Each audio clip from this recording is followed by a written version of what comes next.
most of us think we have a problem in our life unless we have something that's a bigger problem to contrast it with.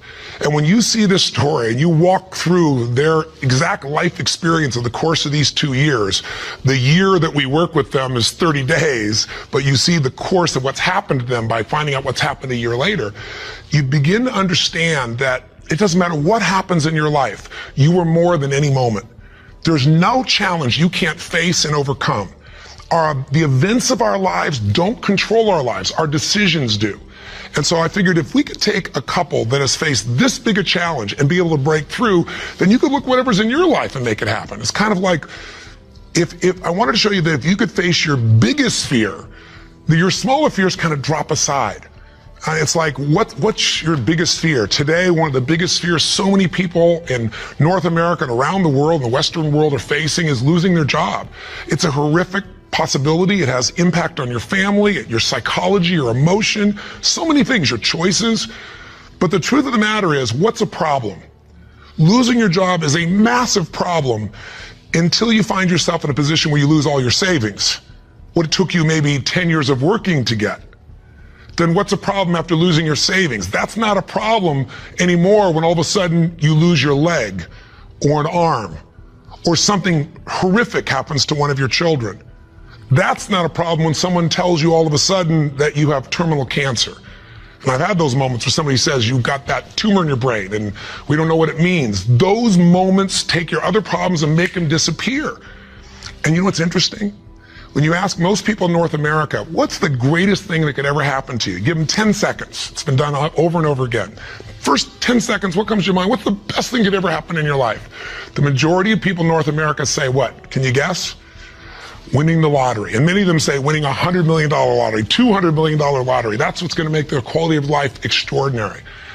But when you do the studies, and there have been many done over the last 15 or 20 years on people that win these giant lotteries, what are their lives like 2 years later, 3 years later, 5 years later? Is the quality of their life extraordinary? Rarely, if ever. Because what's happened is they haven't grown. Life gives us these events, these quote horrific events, because there's an area of our life that has to grow. If you were to ask me, Tony, out of all the millions of people you've worked with, if someone really wants to feel alive, they want joy, they want happiness, they don't just want money or things or just even respect, they want to feel a sense that life is meaningful and alive, what does it take? I tell you one word: progress. When you're making progress in your life, it doesn't matter where it is, you're going to feel more alive. If you're overweight, but you get yourself today and you say, you know what, I'm stepping into gear. I'm just putting these darn shoes on. I'm not waiting for the perfect, person to come by and coach me. I'll get that too. But right now I'm just going for a walk, or I'm going to go for a jog, or I'm going to go lift some weights. I'm going to do something right now. And you get yourself into gear and you do that for a few days in a row. Even if you haven't lost the 10, 20, or 30 pounds yet, you're going to start feeling better immediately because you have the power of momentum and you're making progress. Progress equals growth. Growth equals feeling alive. We grow or we die. So what's the worst thing that could ever happen in your life? Same survey, ask the people in North America, 10 seconds to come up with the answer. Number one answer, to become a quadriplegic. That's why I made this show. Because the idea that I could be in a position where I'd be alive, but I couldn't physically feed myself, take care of myself, that I'd be completely immobilized, for most people, that's the scariest thought of all. To them, that's the worst possible fear. So by going through this journey with Frank and Kristen and experiencing their emotions and seeing and feeling that in 30 days they could go from trapped in their home where there is no possibility of a future, no idea of intimacy, no idea of children, to world travelers who are doing things they weren't doing before when he was, quote, supposedly able-bodied, happier and stronger and closer in their love than ever before. And you know it's real, and you see the results a year later as we do the follow-ups, and you haven't seen the follow-ups, be sure to see that and hear about the story of what's happened with them. When you get that experience, it affects you. Because it isn't somebody verbally telling you a story, it's something you kind of went through. So the idea here is, I'm sure you have some other fears outside the one that we just came up with. Whatever you're afraid of, the job, the loss of relationship, trust me, it's small. If you'll face a bigger fear, that little fear will start to be handled pretty easily. That's why when all of us go through in our lives extreme stress, we're all going to go through it. You're going to have a home burned down, or something's going to happen to somebody you love, or someone's going to pass before you're prepared for it, which is almost always. Or you're going to find yourself in a financial situation that feels like you can't turn it around. Or you might feel like personal character assassination, or maybe you get mugged, or maybe you get a terminal disease. We all will face multiple times in our life extreme stress. The difference in people's lives is not what we face, it's what we do with what we face. You can take yourself from a place where in the face of absolute total tragedy, you triumph. But it requires making some new decisions, taking some new actions, and mastering a part of yourself that can unleash all of your power and ability as a human being. That human spirit, as corny as it sounds, can be channeled in a very specific way. And if you do, the game of life changes. So I'll give you another example outside Frank and Kristen. A friend of mine who just passed recently, he's always been a deep inspiration to me. His name is Art Berg. And Art's a guy that was a young man, good looking, strong, athletic. He lived in Utah. And he fell in love with his absolute sweetheart. She was, you know, the most popular girl, the most attractive girl. She met all the criteria of a college boy. And his buddy and he are driving across the state to go to where he's going to get married. And he falls asleep in the back seat while his best friend is driving. And his best friend falls asleep in the middle of the night as they're driving. My friend Art Berg woke up rather intensely on the desert floor with the car upside down, his legs trapped beneath it, and unable to feel anything. He became a quadriplegic in an instant. His friend actually was beat up but actually survived. Now, what do you do in a situation like that? Well, the first thing most people do is they want to curse God or they want to curse their friend. It's not their fault. Most of what happens in our lives is not our fault, but what we do with it is going to determine the quality of our lives. Sometimes it is our fault, let's be honest. But lots of times, events happen. Stuff happens, or whatever word you want to replace stuff with. You know what I'm talking about. But what's different about this man is he made a different set of decisions. On that day, he said to himself, you know what? I got two choices. I can live here in the dirt and live and suffer the rest of my life for what I've lost, or I can figure out how to maximize what I have. He developed this mindset. His mindset was, before the accident, there were about probably 10,000 things I could do. After the accident, he said I could probably do 9,000 things. Before the accident, I was probably not even doing 500 of those things. I'm going to do more while I am now. And he did. He became an entrepreneur, started his own bookstore, and became very successful. He married the same childhood sweetheart because this man was so inspirational to be around. It didn't matter what he was in a chair. She loved him. He had 2 children, one of the greatest gifts of life. And he did all kinds of crazy things. He'd scuba dive. His friends would put him in a suit and tie a set of weights to him. He'd drop to the bottom. They'd drag him along the bottom. That was his idea of scuba diving. He was an incredible human being, and he lived an incredibly full life filled with joy. The worst thing ever happened to you, be a quadriplegic? The best thing, win a lottery and feel like everybody wants something from you and you didn't earn it, and there's no sense of joy and everything's about trying to hang on to what you got? What is the best thing that could happen to you? What is the worst? The worst is not to take control of the force that controls your life. And that force is human emotion. I mean, I want you to think about this and answer a question for me if you would. What really changed Frank and Kristen's quality of life? What changed them? You can see the change. You can see it even more a year later, that it's continued to happen. What made the change possible? Did you get it? Did you see it? The answer's simple. We changed the emotional pattern that was controlling their life. And you and I have emotional patterns that are controlling us right now. Whether we're aware of it consciously or not doesn't matter. It's the force that is shaping you. It's shaping your relationship. It's shaping your finances. It's shaping your career. It's shaping the amount of joy or unhappiness or suffering or excitement you have right now in this moment. But it's an invisible force most of us never take a look at. You might want to take a look at it right now through the eyes of what we did with Frank and Kristen.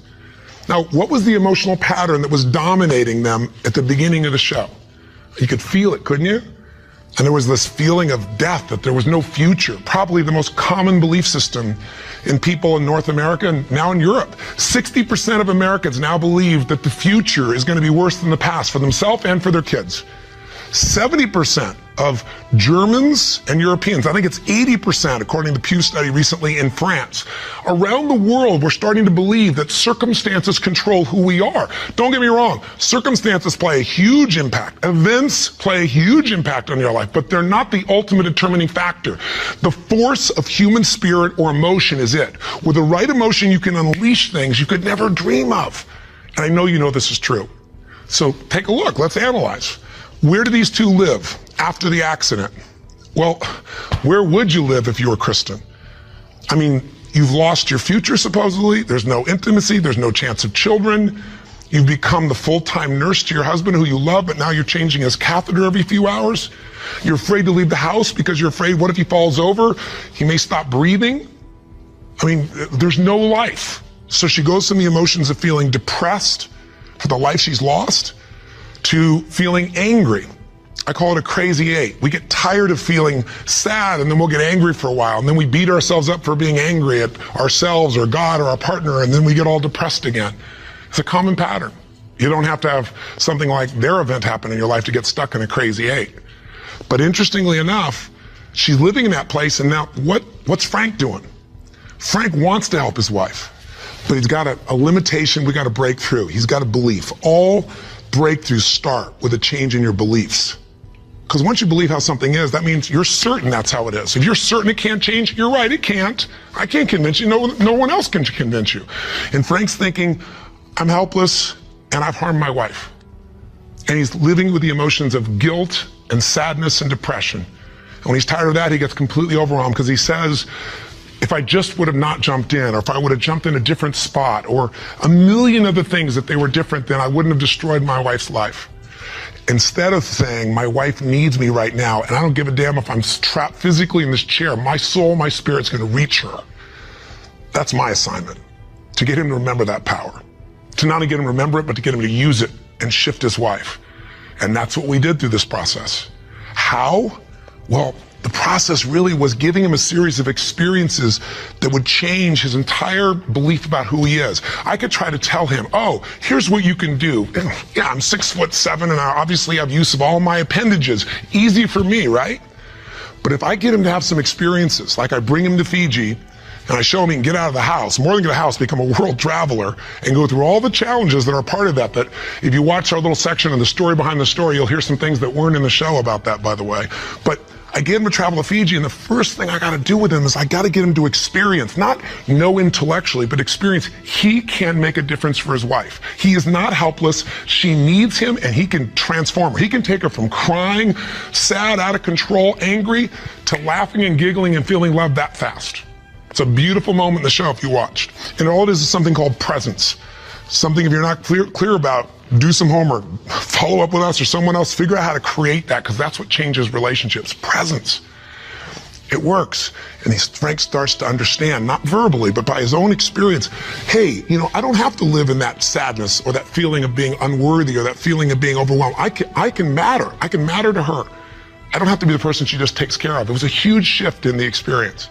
And I'm giving you Frank's example because it relates to yours. Maybe you have different emotions, but don't we all get to points where we feel like we don't matter or we can't change something?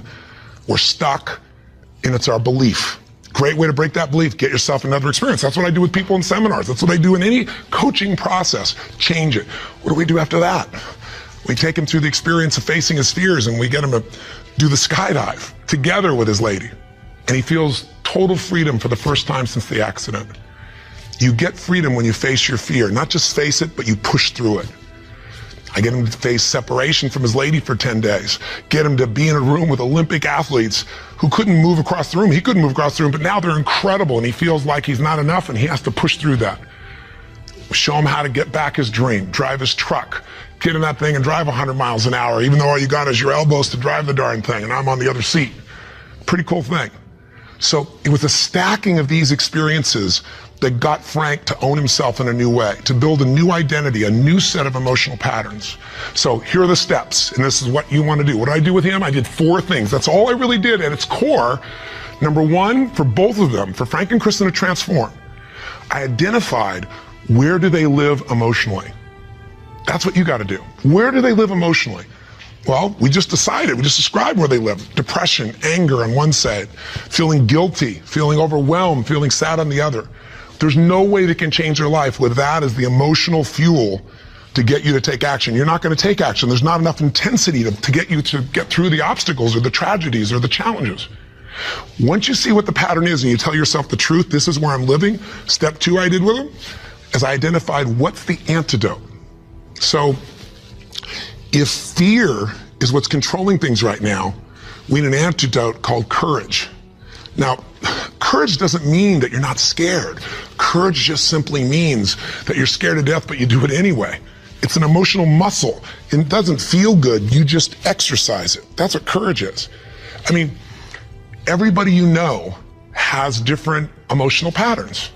And it may be hard to see it in yourself, but I bet you know it in other people. I mean, come on. Don't you know somebody who lives every day and they're angry all the time, or they're pissed off, or they're frustrated, or they're worried all the time? I mean, haven't you met people at different times who, don't you know somebody that's always kind of playful or crazy or cracking jokes? Better yet, do you know somebody who's not really funny, but they think they are? You know? And they tell a stupid joke and everything else. It's not even funny, but they crack themselves up so much that you find yourself cracking up, right? I mean, people have patterns. The question is, what's yours? See, if you can identify the patterns in other people, you can start to see them in yourself as well. And you know what we all do? We all find a way to try to get what I call home. Home is, I noticed after 9/11, I'm with 2,000 plus people from, I think it was 45 countries. I was in Hawaii. The accidents happened, the tragedy happened, you know, the attacks happened, and we got the information at 3 o'clock in the morning in Hawaii, and we had, you know, 100 plus people, 200 people that were from New York, many of which, you know, worked and had offices and friends in the towers, and all their friends died or their whole company disappeared.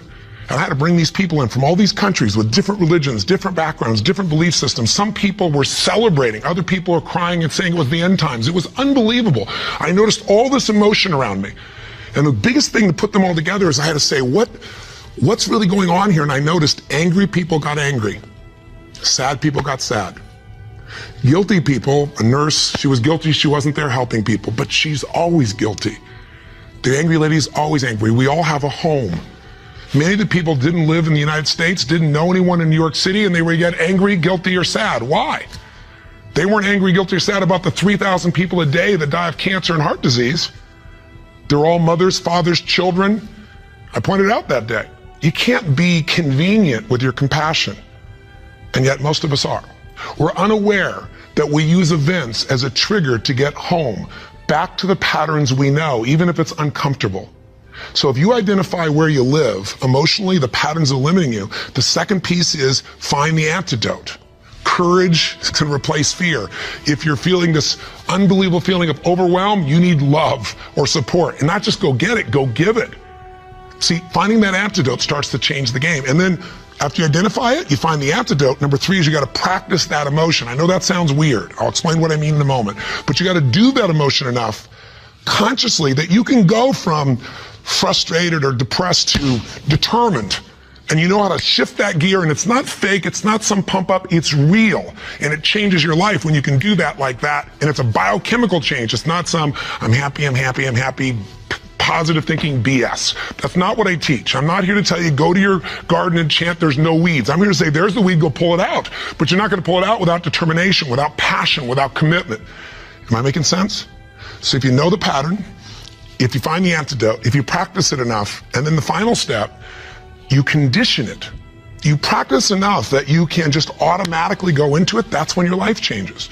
So what are you going to do as your assignment for this week to take this little 10-minute, rant I'm giving you and convert it into a massive, measurable increase in the quality of your life? I can't do that for you. You can do it for yourself if you do what I tell you. Here's what you're going to do. Step 1, and this will be on the web as well. Step 1, you got to identify where you live. So where do you live? Where do you live emotionally? You personally, just like we did with Frank and Kristen. There are thousands of emotions. There's 4,000 words in the English language, I should say, for different individual emotions. I did the research on it years ago. I'm gonna have you take out a piece of paper, pen, take out your notebook, computer, get a page. On one side, one column, write all the emotions that you experience at least once a week that empower you in some way. Love, passion, excitement, creativity, whatever it is. Peace, determination, I don't know, what are yours? I want you to write the emotions, though, you don't experience once in a while. The ones you experience at least once a week in a powerful way and really feel it. Not an emotion you feel once every blue moon. On the other side of that page, or if you do it on our little application or wherever we put it here, the other side I want you to write all the negative emotions, or to be more fair, all emotions can be positive if you use them, all the disempowering emotions. the ones that tend to put you in a state where you don't follow through. And I want you on that side to write all of them and do it simultaneously. Just keep making your list. What are the emotions I go into that mess me up, like feeling frustrated or overwhelmed or lost or alone or depressed or pissed off and rageful, whatever it is you go. And again, not emotions you experience once in a while, the ones you experience at least once a week. So make a list of all the emotions you experience at least once a week, ones that empower you, ones that disempower you on the list. That's step one. That's identifying where you live. And circle the top 2 out of the whole list that you experience most often that are empowering, and the top 2 you experience most often that are disempowering. That'll be step 1. Now, I'm trying to explain it to you here. It'll be right in front of you as well. So if you forget what I'm saying, it's going to be on the little checklist. But I want you to know what I mean. Step 2, let's identify the solution. So you look at your list and you see on the disempowering list, I got sadness and depression, or I got feeling lonely, or I've got feeling rage and anger, or I got feeling fear. What emotional state would you like to feel in that situation that would change your life? If it's fear, maybe it's courage. Again, courage doesn't mean it's easy, doesn't mean you feel, confident. It just means you're going to do it anyway. Maybe it's determination. Maybe instead of feeling alone, you feel loving and you go give to somebody else. What's the antidote? What's an emotional pattern that if you live that, it would change the game? Is it faith? Is it passion? Is it courage? Is it playfulness? You're taking things just too damn seriously. You've forgotten perspective. Go watch the show again. See if you really have a problem. See if your problems are as challenging as the people you just saw who transformed their tragedy into something tremendous, something beautiful, something magnificent, something meaningful, something that can even help other people that are watching. That's the beauty. So that's the second step. What's the antidote? Come up with your antidote emotion. Step 3 is you got to practice that emotion. Now, I know that sounds silly, stupid, kind of weird. But if you came to a seminar with me, you'd see, 3,000, 10,000 people, and we do this, and we condition that a new emotion till you can shift gears. Have you ever heard about the fire walk? It's not about the fire walk. I do skydiving, all kinds of crazy stuff. It's a metaphor for how do I go from afraid, fire's metaphor for whatever you don't follow through on your life, whatever holds you back, to snapping and going to a state of mind where I just move through. It's not this big mind over matter thing. It's mind over emotion. It's shifting. And when you learn how to go from scared to determined in action, what can't you do in your life? So we show you how to do that. But for right now, I'll give you just a quick example. Understand that emotion is really created by motion, by the way you use your body. So quick example, real quick. Imagine a time when you know someone who's depressed or you were depressed. If you ever felt that way, I'm sure you have at some time. And think about what you do with your body. When somebody's depressed, do they get all excited, talk faster, gesture? No. Everything kind of slows down, doesn't it? What happens to your shoulders? They drop. Where's your head when you're depressed? Drops. Where's your breathing? Full or shallow? It becomes shallow. You talk loud and fast or slow and quiet? Slow and quiet, more hesitant. Now, emotion is created by motion. You can try and think yourself and I'm happy. But if you go, I'm happy, and your body's like this, nothing's going to change. We can change our biochemistry by eating, by taking a drug, by smoking a cigarette, because then you take a different breath, you eat food you like, you fill up your tummy and you start to breathe nice. Your whole mental, emotional state changes, doesn't it? So what I'm saying is you don't need the cigarette, you don't actually need the food. You can just physically learn to say, this is what I do when I'm depressed, this is what I do when I'm most determined. There's this gesture I made. I remember one time when I was a kid, or one time I got pissed off and what did I do? I made a gesture, I stood taller, I looked the person in the eye, I spoke with more authority. Now, my idea of passion and determination may be a little over the top for you, and I get it. I'm a crazy mofo and I'm a passionate human being, but you can do your version. What do you do when you're really feeling something like determined? What do you do when you are passionate? With your face, with your voice, with your body. Just practice and make a contrast. Here's what I do when I'm sad. Here's what I do when I feel loved. Here's what I do when I'm worried. Here's what I do when I'm determined. That's what I mean by practice. And I'd love to have you in an event, but I'm trying to give this to you so you can do it right now, and you can. And maybe this would be helpful to do with friends so they can give you feedback and say, here's what you do. I see you do this when you're really strong. I see you do that when you're kind of weak. That's the third step. Practice. Now, what's the assignment? Figure out your emotions. Where do you live? Positive, negative. What are the big primary antidotes? What emotions do you need? practice the emotions you need so you can go into them a few times. Sounds a little weird, but if you do it, you'll see it's actually quite fun. Feels powerful. Maybe do it with a friend. That's the easy way to do it. And condition it. And that means take the next 3 days, do this 3 times. Figure out the difference and shift from not sure, worried to determined. From overwhelmed, I don't know what to do, to focused. And you just deliberately, physically make the change from one to the other.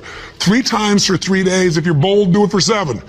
But if you do this 3 or 4 times a day for 3 to 7 days, you'll start to get a pattern in your body. And the pattern in your body, a new pattern, means a new life. Our life's a reflection of our emotional patterns. If you live in sadness and depression, you could have $1 billion and your life is called sad and depressed. If you're living feeling grateful, feeling alive, feeling passionate, your life is filled with gratitude and passion. Doesn't matter what's happening anywhere else. And you can face any challenge from those emotions and you can overcome. Does this make sense? This is how you can take what you watched in that show and convert it into some actions that'll change you. Very simple approach. Or come see me or get some coaching. I've got all kinds of resources, but this is something you can do right now. You don't need anybody else to make happen. You just need a little ability to take action. Make sense? And if you haven't seen the show, for God's sakes, go on Hulu and watch the show, or all this will just sound like a bunch of words. If you've had the experience, you know what I'm talking about, and you've witnessed it, it'll be real in you right now, and you'll get a sense of what you can do to move forward. And if you can't find it on Hulu, once again, send us a little email, and we'll make sure we find a way for you to be able to observe or experience the show directly. And last thing I'll say to you is, the best way to keep something in your body is share it with somebody else. The whole philosophy of my life has been, if your life's going to be meaningful, you can't just be about me, you got to be about we.